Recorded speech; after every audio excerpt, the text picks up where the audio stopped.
सध्या मी रवा सिरीज सुरू केली आहे, म्हणजे रव्यापासून काय काय पदार्थ आपण बनवू शकतो ते मी ट्राय करतेय।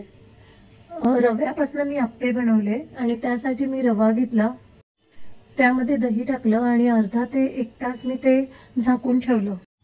त्यानंतर मी एक गाजर घेतला, कढीपत्ता, हिरवी मिरची, कोथिंबीर, गाजर हे बारीक किसून घेतला, त्यामध्ये आलं देखील किसून टाकलं आणि मग मी फोडणीमध्ये जिरं, मोहरी, कढीपत्ता आणि गाजर, हिरवी मिरची, आलं हे मिश्रण मी थोडंसं परतून घेतलं।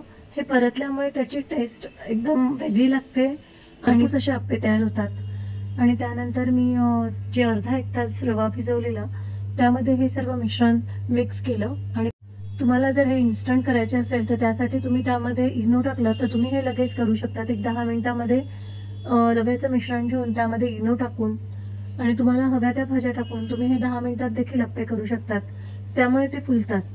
नंतर त्यामध्ये मी कोथिंबीर आणि चवीनुसार मीठ देखील टाकलं आणि बस हे मिश्रण मिक्स केल्यानंतर मी अप्पे पात्र घेऊन त्यामध्ये अप्पे तयार करायला घेतले।